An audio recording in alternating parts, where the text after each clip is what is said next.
आप सभी भाई बहनों का आध्यात्मिक ज्ञानात्मक चैनल की ब्रह्म मुहूर्त ज्ञान उपदेश कक्षा में एक बार फिर स्वागत है। आज की चर्चा का विषय है विवाह उत्सव। इन दोनों शब्दों को हमने सफेद रंग से दर्शाया है, यानी ये एक सात्विक स्थिति है।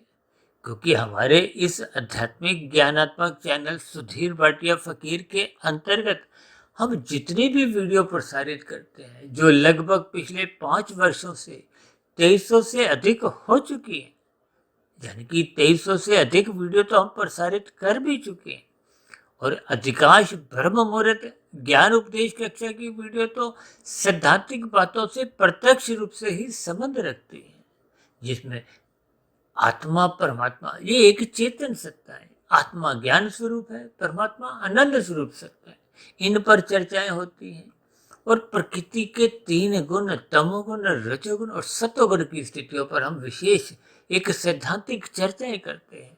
और इन्हीं 3 गुणों से संबंध रखते हुए आपके हमारे जो 3 शरीर हैं, स्थूल शरीर, सूक्ष्म शरीर और कारण शरीर, इनके एक आपसी संबंध पर कुछ विशेष चर्चाएं शास्त्रों के आधार पर ही कुछ तर्क संगत स्थितियों द्वारा, कुछ एक युक्तिपूर्वक उदाहरणों द्वारा कुछ समझाने का हम प्रयास करते हैं। हो सकता है हमारे समझाने में भी देखिए कुछ कमियां रह जाती हैं, क्योंकि समझना एक बात है, समझाने में परमात्मा की कृपा के बिना ये बातें संभव हो नहीं पाती। हालांकि हमारी सुबह ब्रह्म मुहूर्त ज्ञान उपदेश कक्षा चाहे संध्या बेला ज्ञान कक्षा की वीडियो हो, ये सभी की सभी वीडियो बनती केवल और केवल ब्रह्म मुहूर्त समय विशेष में ही है, जो प्रकृति का एक शुद्धतम सतोगुण की अवस्था माना गया। इसीलिए शास्त्रों में बार बार कहा गया ब्रह्म मुहूर्त में उठो। ये एक शुद्धतम सात्विक स्थिति है, यानी कि एक विशेष प्रकार की लाभदायक स्थिति है। और शास्त्रों में तो यहाँ तक कहा गया तमोगुण और रजोगुण ये दोनों गुण बंधनदायक है। और ये जो हमने विवाह उत्सव के नीचे जो 3 अलग अलग स्थितियां लिखी हैं, बाएं हाथ में हमने संस्कार लिखा है, जिसको हमने सफेद रंग से लिखा है। और मध्यम स्थिति में हमने एक शब्द लिखा है संबंध, और दाएं हाथ में हमने एक शब्द लिखा है बंधन। साधारण शब्दों में बोलचाल में देखिए अक्सर ये विवाह शब्द के साथ उत्सव शब्द बोलचाल में कम आता है। विवाह बंधन अक्सर कह दिया जाता है, जबकि आज हमने बंधन की स्थिति को तो एक काले रंग से दर्शाया। देखिए कभी कभी शब्दों की स्थितियां अलग अलग वीडियो में कुछ अलग अलग एक विशेष भावार्थ रूप में समझाए जाते, क्योंकि हम शास्त्रों के अनुसार चर्चाएं करते हैं। वो अलग बात है, देखिए शाम की संध्या बेला ज्ञान कक्षा में कुछ हम भौतिक विषयों द्वारा प्रकृति के 3 गुणों की एक संबंध जोड़ते हुए एक विशेष व्याख्या करते हैं, ताकि आपके हमारे जीवन में चाहे वो राजनीतिक दलों के द्वारा जो जो स्थितियां देखने को मिलती हैं, सरकारी विभागों द्वारा, आपके हमारे परिवारों में, गली मोहल्ले में, शहरों में, देश में, विदेशों में जो जो स्थितियां भी हमारे कुछ संज्ञान में आती हैं, उन सभी स्थितियों में हम कुछ ना कुछ सात्विक स्थिति, राजसी स्थिति और एक तामसिक स्थिति को विशेष प्रकृति के 3 गुणों से जोड़कर समझाने का प्रयास करते हैं। क्योंकि शास्त्र बार बार कहते हैं तमोगुण रजोगुण बंधनदायक है। देखिए यूं तो प्रकृति में कोई भी चीज अपने आप में गलत नहीं है। ये तमोगुण भी अपने आप में, जो हम बार बार कहते हैं तमोगुण की निंदा करो, उसके पीछे के एक अलग भावार्थ होते हैं।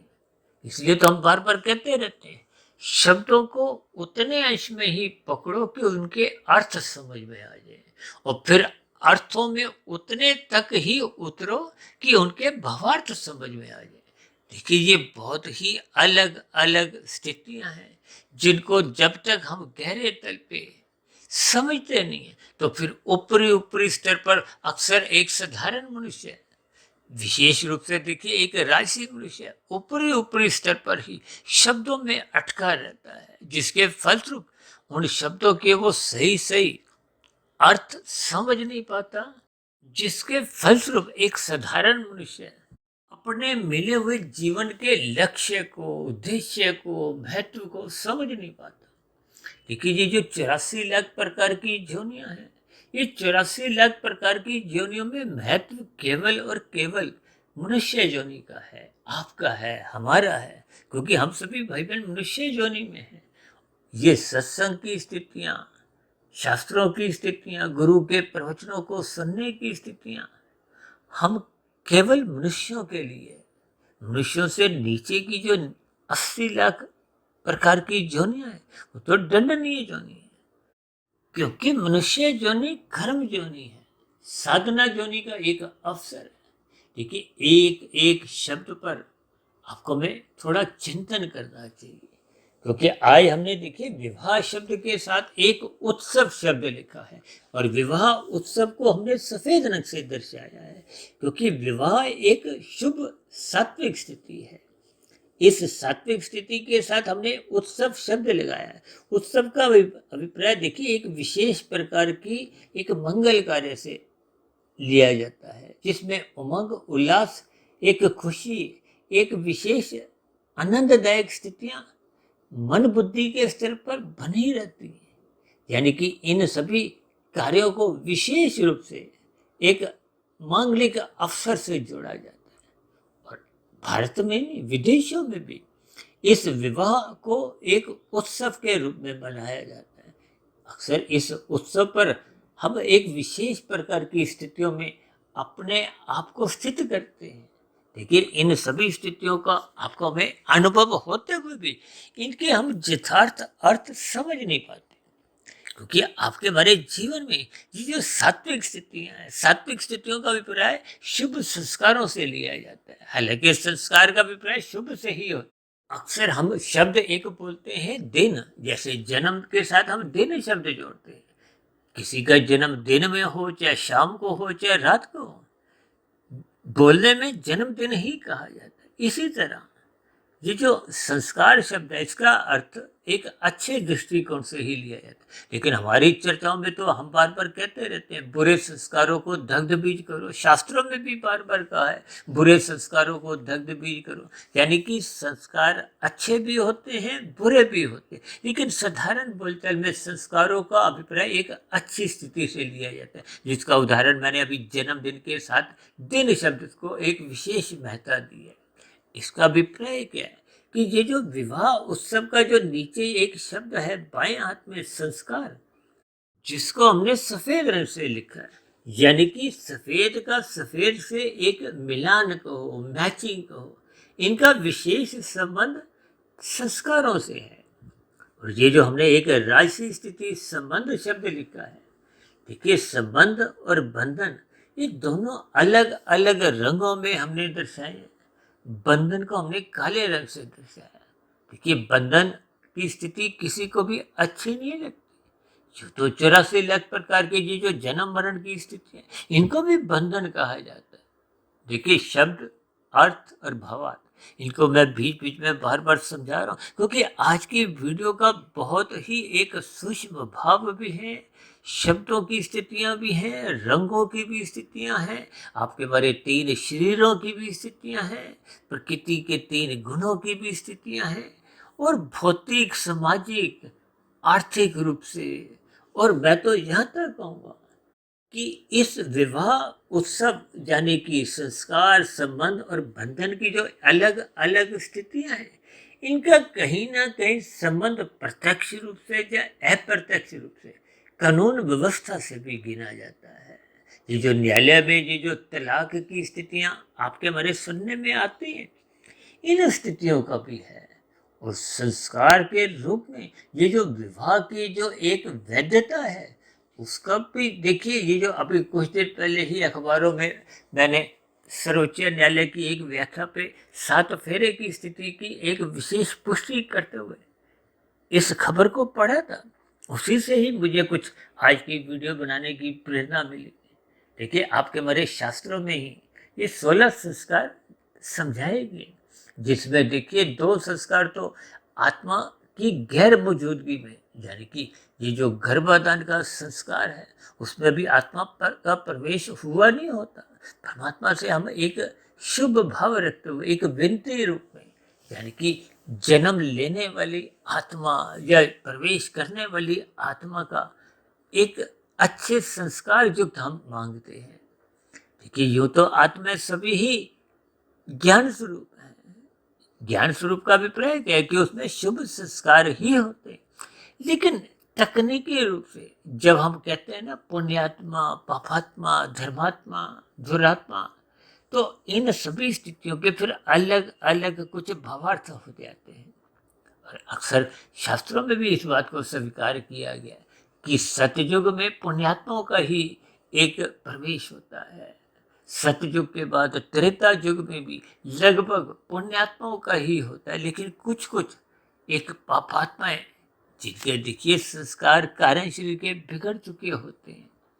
देखिए शब्दों को ध्यान से कर्मबद्ध तरीके से इनको एकांत भाव से इस पर चिंतन करते हुए, और मैं तो यहाँ तक कहता रहता हूँ कि वीडियो के चित्र पर निगाह बनाए रखते हुए इन ब्रह्म मुहूर्त ज्ञान उपदेश कक्षा की वीडियो को विशेष स्तर पर सुनना चाहिए, क्योंकि इन सभी स्थितियों को परमात्मा की प्रेरणा से मैं कुछ ना कुछ अलग अलग रंगों द्वारा, चिन्हों द्वारा, शास्त्रों की सैद्धांतिक बातों पर एक विशेष बल देता हूँ, ताकि बात आपकी हमारी समझ में आ जाए। देखिए बात जब गहरे तल पे कार्य शरीर के स्तर पर समझ में आने लगती है तो उसका एक प्रभाव आपके हमारे दिनचर्या में दिखता है। अन्यथा ऊपरी ऊपरी स्तर पर शब्दों को हम जब एक साधारण स्तर पर सुनते रहते हैं, कुछ सुना कुछ अनसुना होगा, तो फिर उनके जो गहरे अर्थ हैं, भावार्थ हैं, वो मनुष्य के कार्य शरीर में पहुंच नहीं पाते। अब शब्दों की स्थितियां तो देखिए ऊपरी ऊपरी स्तर पर ही होती है। अक्सर मैं अपनी चर्चा में बार बार कहता रहता हूँ कि एक राशि मनुष्य का सत्संग बेमन से होता है।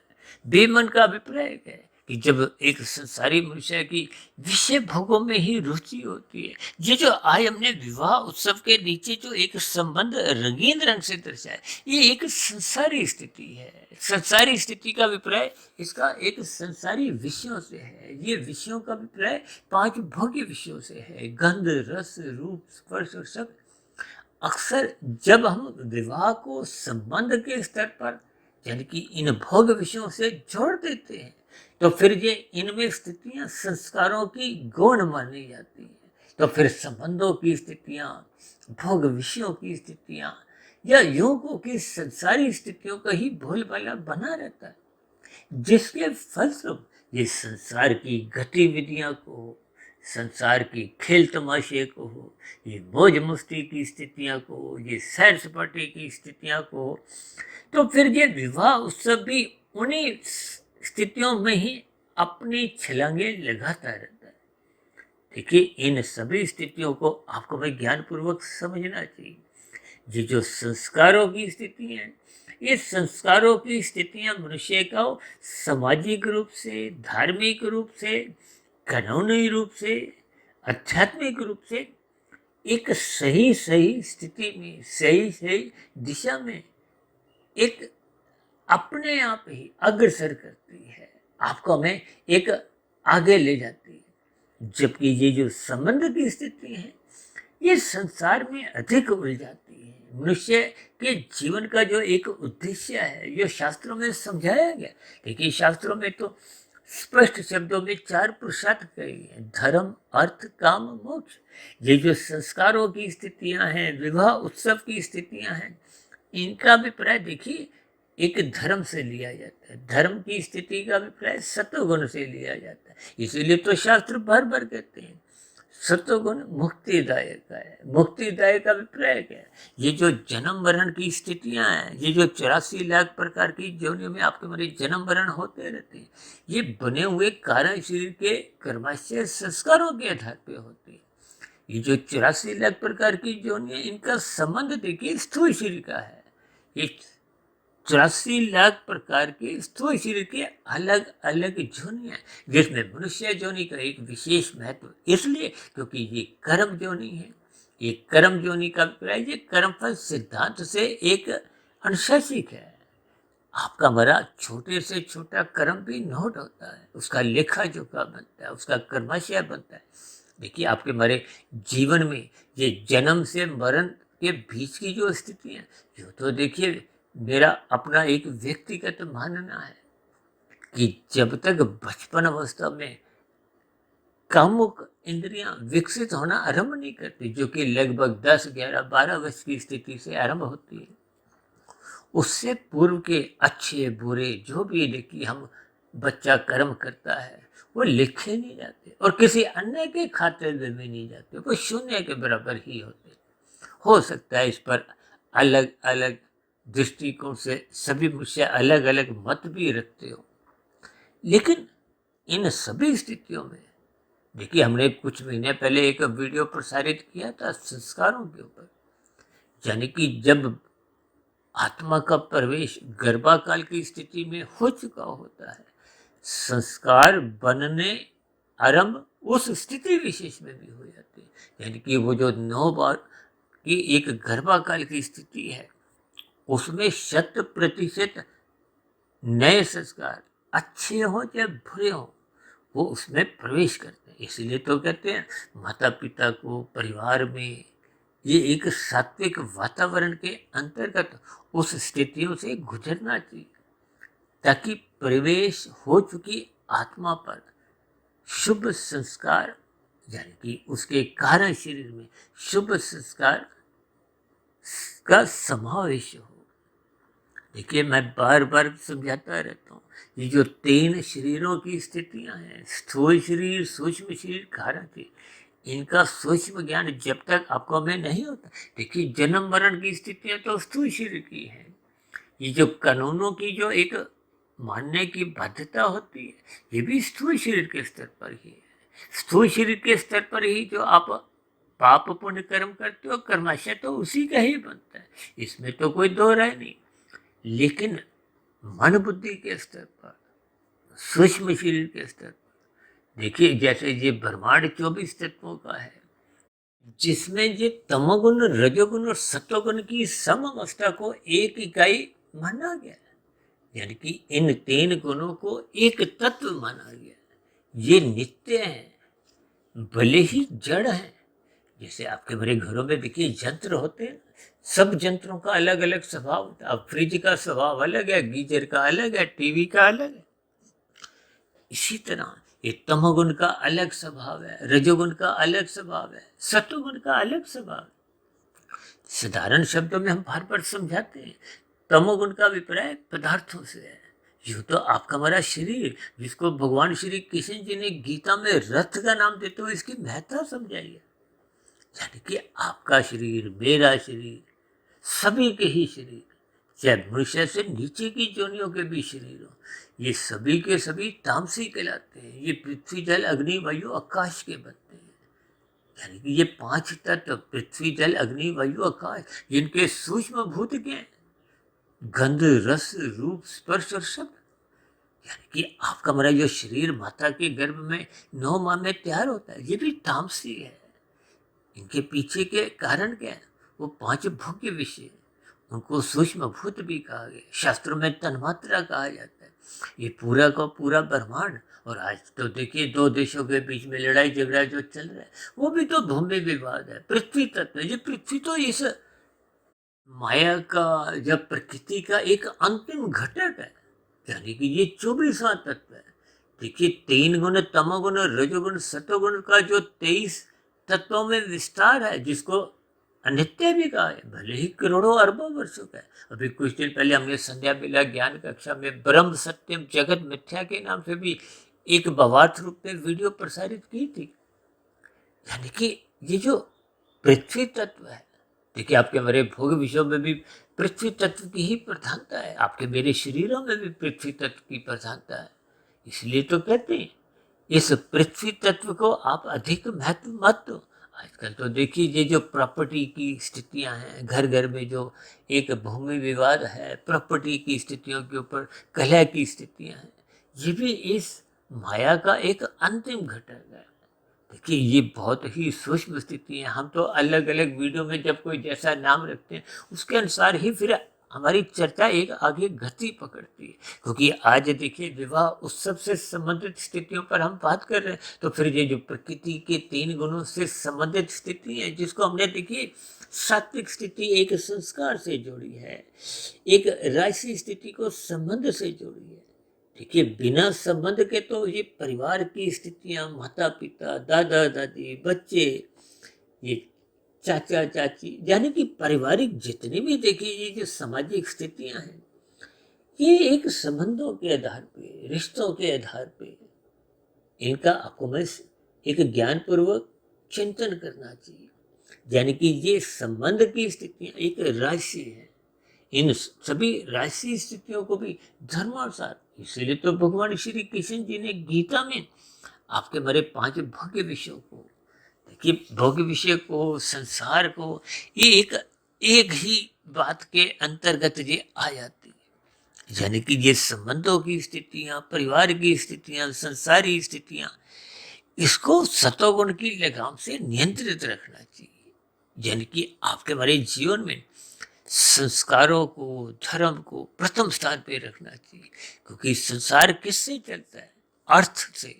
अर्थ का अभिप्राय धन से है, धन का अभिप्राय पदार्थों से भी आप ले सकते हो। इसलिए तो हम अर्थ को देखिए तमोगुण की स्थिति से समझाते हैं। और ये जो जितनी भी आपकी हमारी भोगी इच्छाएं, कामनाएं, अर्थ काम, देखिए ये एक अर्थ तामसी स्थिति है और राजसी स्थिति क्या है? ये काम, काम कहो, कामना कहो, ये जो 5 भोग्य विषयों की इच्छाएं हैं, यानी स्थूल शरीर के स्तर पर ये जो 5 ज्ञानेंद्रिय हैं, जिनको शास्त्रों में गोलक कहा गया, नाक, जिह्वा, आंख, त्वचा, कान, और इसी तरह 5 कर्मेंद्रियां, हाथ पैर वाणी, लिंग बुद्ध है। इन 10 इंद्रियों की जो एक स्थिति है, वो लगाम को हो, मन को, एक ही बात है। इसलिए तो भगवान श्री कृष्ण जी ने गीता में अर्जुन के रथ के 5 घोड़ों की स्थितियों को भोग विषयों से, संसारी स्थितियों से, यानी ज्ञानेंद्रियां को हो, कर्मेंद्रियां को हो, स्थूल शरीर को हो, संसार को,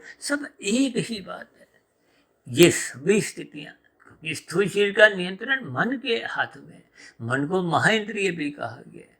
और मन किसके अधीन होना चाहिए? बुद्धि के। बुद्धि का अभिप्राय क्या है? देखिए भगवान श्री कृष्ण जी ने अर्जुन के रथ के घोड़ों की लगाम अपने हाथ में रखते हुए यही एक ज्ञान उपदेश दिया। क्योंकि परमात्मा तो देखिए विशुद्ध सत्व को नहीं सकता है, गुरु भी देखिए विशुद्ध सत्व को नहीं सकता है। गुरु का अभिप्राय क्या है? जो आपकी अज्ञानता समाप्त करे और परमात्मा से मिलवा दे। देखिए गुरु का अभिप्राय मायातीत की स्थिति से है, जो इन 3 शरीरों से ऊपर की स्थिति है। यानी कि जब हम कारण शरीर के स्तर पर पूर्ण ज्ञान युक्त, शुभ संस्कार युक्त बन जाते हैं, अज्ञानता समाप्त हो जाती है, यानी कि बुरे संस्कार दग्ध भी हो चुके होते हैं, तो ये स्थिति गुरु की मानी गई है। इसी तरह शास्त्र भी आपको देखिए, गुरु हो, शास्त्र हो, सब एक ही बात है। ये परमात्मा की नजदीकियां उपलब्ध करवाते हैं। और हम तो देखिए गुरु को हो, शास्त्र को हो, ये ब्रह्म मुहूर्त का समय विशेष भी, ये भी परमात्मा की ओर ले जाता है। इसलिए तो हम बार बार कहते हैं ब्रह्म मुहूर्त में उठो, ये सतोगुण की शुद्धतम स्थिति है। और दिन में जब हम ये जो बार बार कहते हैं सत्संग श्रद्धा पूर्वक करो, ये सभी स्थितियां परमात्मा से जोड़ती हैं। परमात्मा से जुड़ना ही मनुष्य जीवन का एक लक्ष्य है, उद्देश्य है, ताकि हम मोक्ष की प्राप्ति कर सके। इसलिए तो ये धर्म, अर्थ, काम, मोक्ष में धर्म को प्रथम स्थान पर रखना अनिवार्य है। अन्यथा आप और हम मनुष्य जीवन में अपनी आध्यात्मिक उन्नति के दरवाजे खोलने की दिशा की ओर चल ही नहीं सकते। जैसे किसी ने आईएएस की परीक्षा पास करनी है, तो उससे पूर्व उसको देखिए प्रिलिमिनरी टेस्ट पास करना अनिवार्य होता है। और जो मनुष्य प्रिलिमिनरी टेस्ट में ही फेल हो जाते हैं, तो फिर ऐसे असफल मनुष्य फिर वो मुख्य परीक्षा आईएएस में बैठने के अधिकारी नहीं है।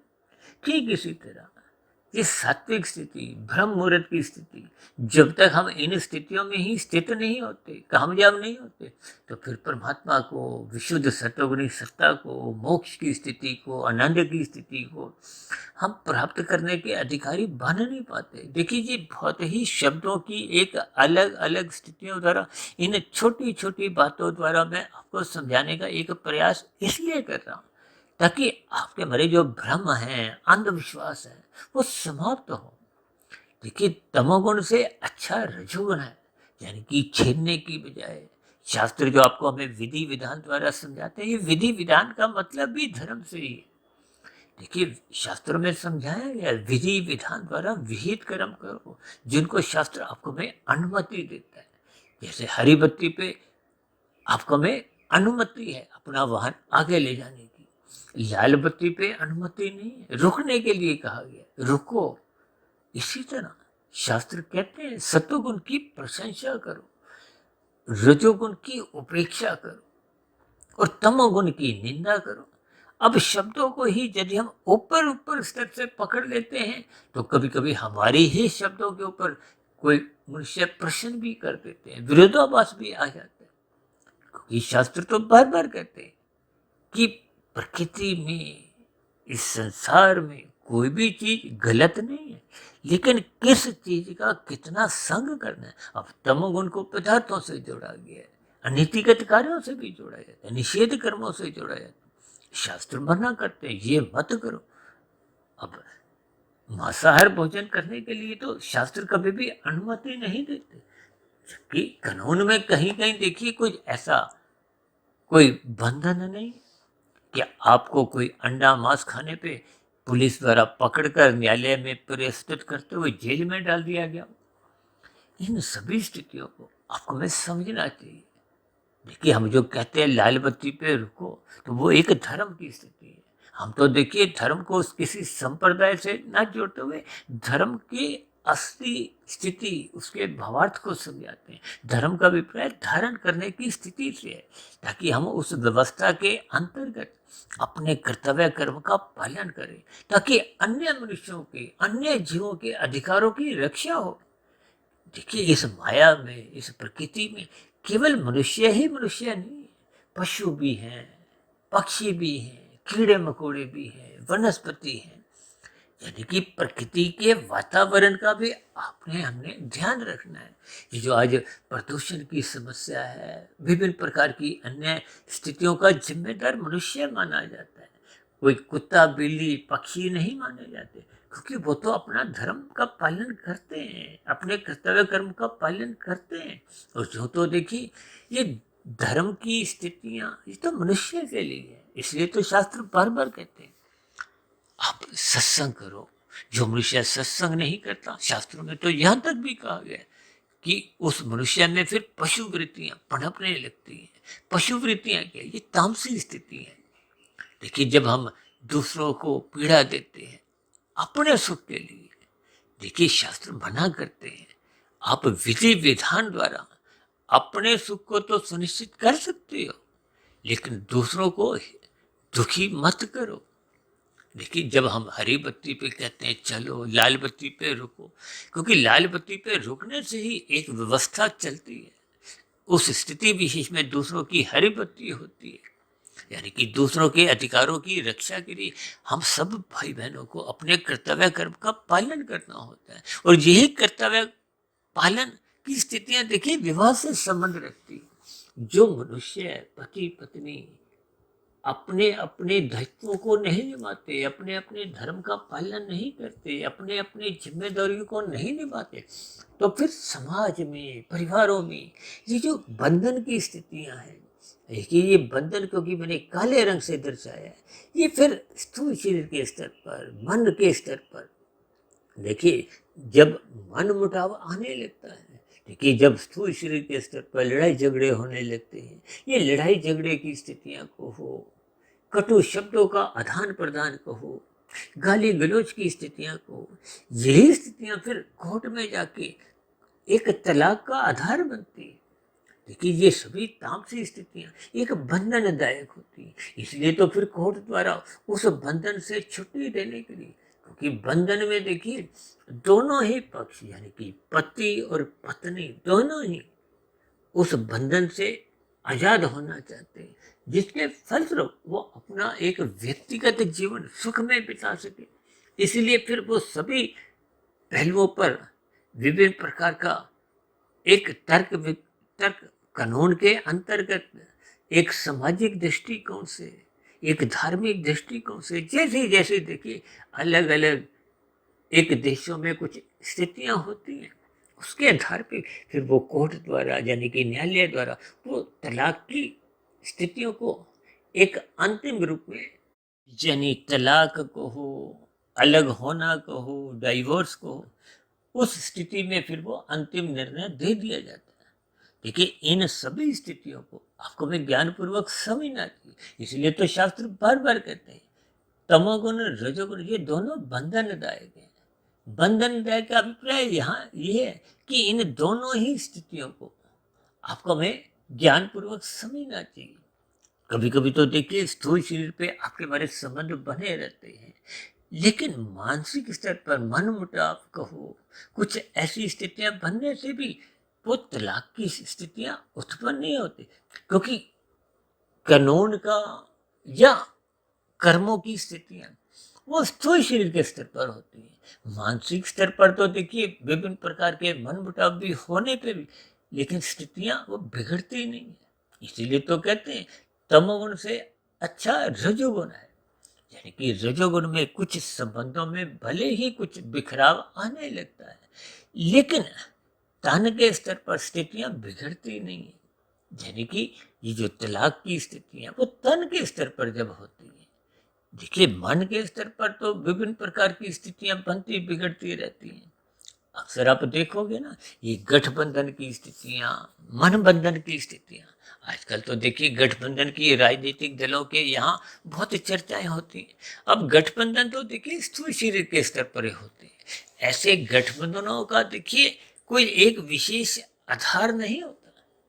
देखिए ये जो गठबंधन की स्थितियां हैं इसका अभिप्राय स्थूल शरीर के स्तर पर ही है, लेकिन मन में बंधन कहो, मन की स्थितियां मिलती नहीं। इसीलिए तो राजनीतिक स्तरों पर भी देखिए एक भारी स्तर पर हाथ उठते हुए दिखाई देते हैं, लेकिन बाद में कभी कभी ये हाथ मिलते नहीं है, तो फिर कभी कभी एक दूसरे के हाथ भी खींचे जाते हैं, टांगे भी खींचे जाती हैं। देखिए इन सभी स्थितियों के आपने हमने भावार्थ समझने, इसलिए तो हम बार बार कहते हैं ये जो बंधन की स्थितियां हैं इनसे बचो, संस्कारों की स्थितियों से जुड़ो। ये संस्कारों की स्थितियों से जुड़ने से आपका मेरा संबंध में भी एक मिठास बनी रहती है, एक मधुरता बनी रहती है, परिवार में समाज में सुख शांति बनी रहती है।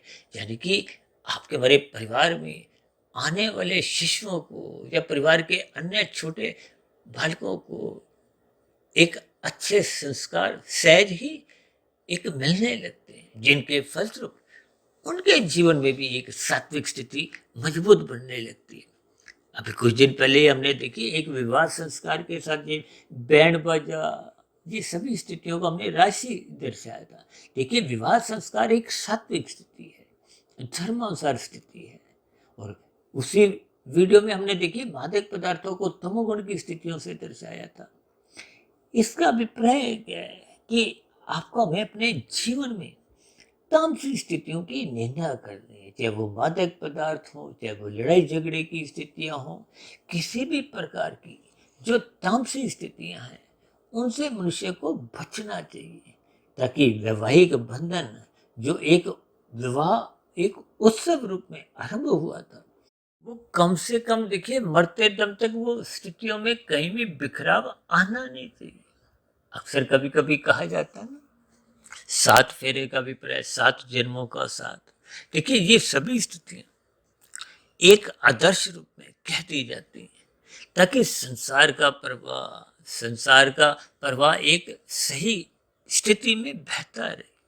यह सही का अभिप्राय देखिए सात्विक स्थिति से है, धार्मिक स्थिति से है, आध्यात्मिक स्थिति से है, यानी कि कानून के अंतर्गत, सामाजिक धार्मिक मान्यताओं के अंतर्गत ये सभी स्थितियां एक सात्विक भाव में बहती रहे, ताकि समाज में एक सही संदेश जाए।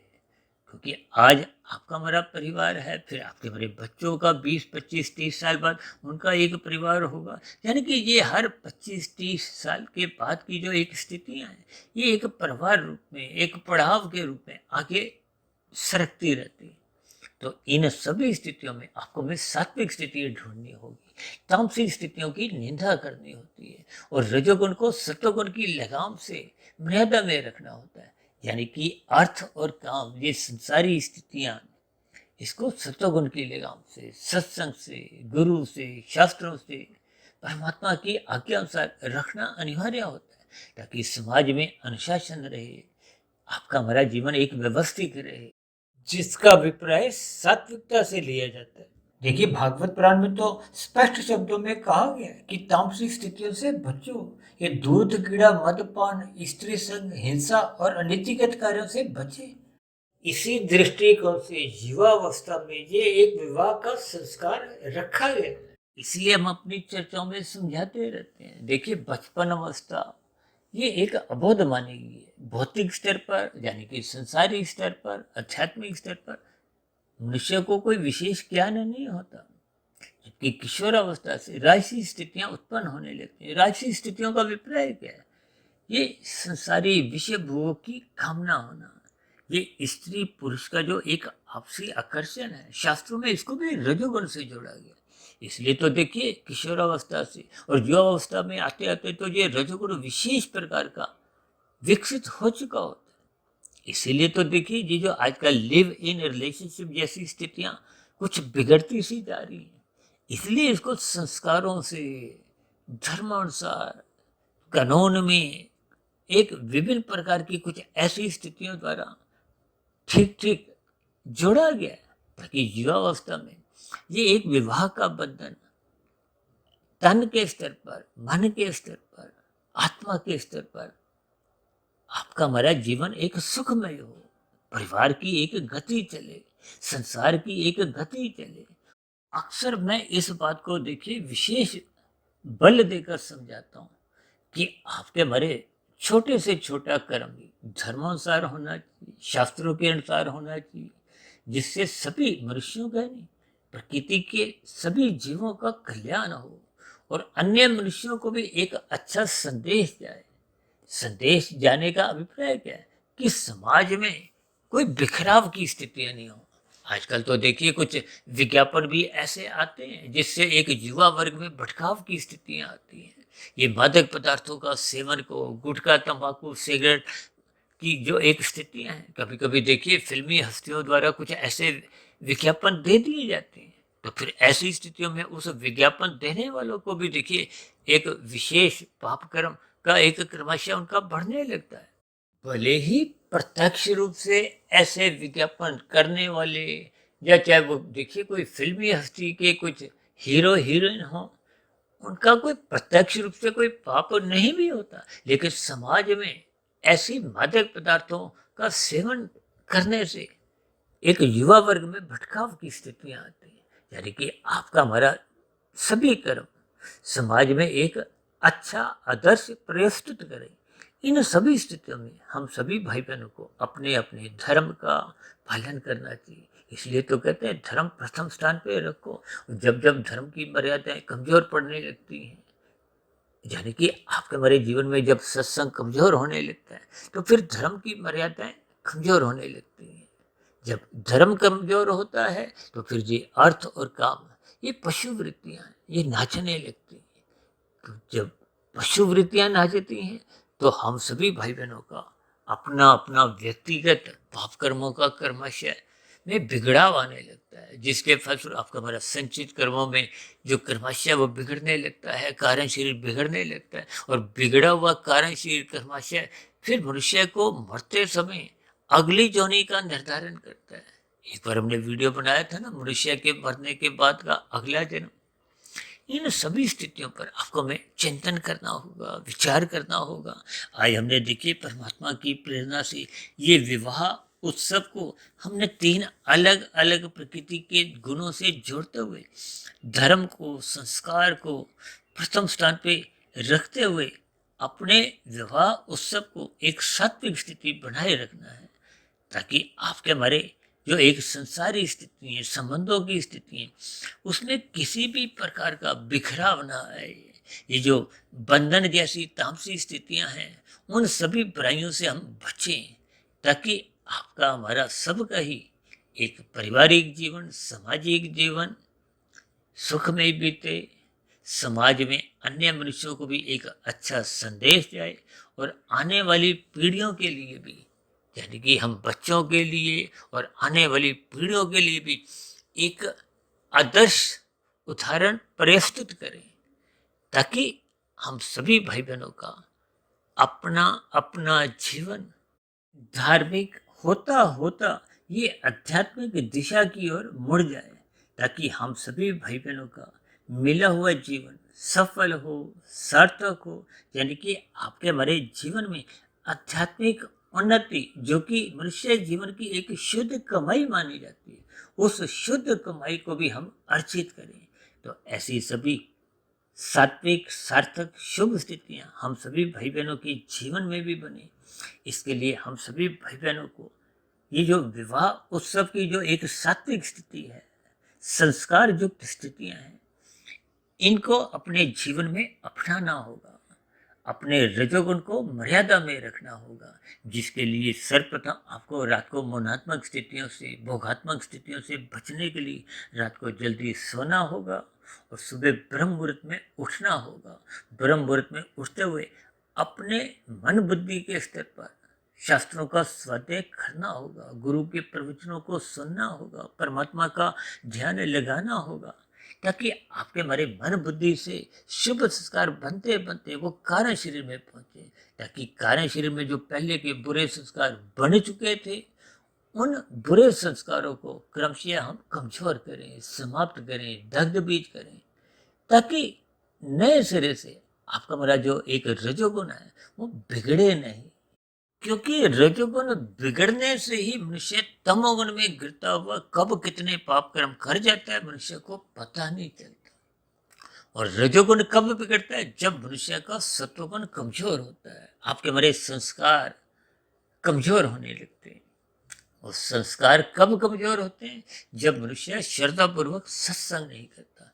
तो इन सभी सात्विक स्थितियों पर आपको हमें चिंतन करना होगा, और जहाँ कहीं आपकी हमारी कमजोरी हो, उन कमजोरियों को आपको हमें दूर करना चाहिए। यानी कि अपने मिले हुए जीवन में श्रद्धा पूर्वक सत्संग करते हुए अपनी सात्विक स्थिति मजबूत करनी चाहिए। ब्रह्म मुहूर्त में उठना होगा, ताकि आपकी हमारी आध्यात्मिक उन्नति के दरवाजे क्रमशः खोलते जाएं, ताकि हम सभी भाई बहनों का मिला हुआ जीवन सफल हो, सार्थक हो। इन्हीं शुभकामनाओं के साथ अब चर्चा विशेष को यहीं विश्राम देते हैं। शाम को फिर मिलते हैं संध्या बेला ज्ञान कक्षा में। तब तक आप अपने आध्यात्मिक मित्र सुधीर भाटिया फकीर को इजाजत दें। फिर भी आज की वीडियो संबंधित आपके मन में कोई प्रश्न उठ रहा हो, क्योंकि आज वीडियो का जो नाम है और उनकी अलग अलग जो एक स्थितियां थी, उन पर हमने शास्त्रों के अनुसार प्रकृति के 3 गुणों की स्थितियों से और आपके हमारे 3 शरीरों की स्थितियों से और आपके हमारे जीवन में जो वर्तमान कलयुग की स्थितियां आपको हमें घिरे हुए हैं, उन सभी स्थितियों पर कुछ ना कुछ उदाहरणों द्वारा बात को समझाने का एक प्रयास किया। फिर भी मैं भी एक मायाबद्ध स्थिति में ही हूँ, हो सकता है समझाने में कहीं कुछ कमी रह सकती है, और मेरे कहे गए शब्दों पर या कोई उदाहरणों द्वारा आप किसी भाई बंधु को कोई बात बुरी लगी हो तो उसके लिए मैं क्षमा चाहता हूँ। फिर भी आपके प्रश्नों का, सुझावों का और शिकायतों का नीचे दिए गए कमेंट्स बॉक्स पर जब प्रश्नोत्तर ज्ञान कक्षा में सदा ही स्वागत है। इस चर्चा विशेष को अब यहीं विश्राम देते हैं। आप सभी भाई बहनों का इस चर्चा विशेष को ध्यानपूर्वक, धैर्यपूर्वक, गंभीरतापूर्वक सुनने के लिए बहुत बहुत धन्यवाद।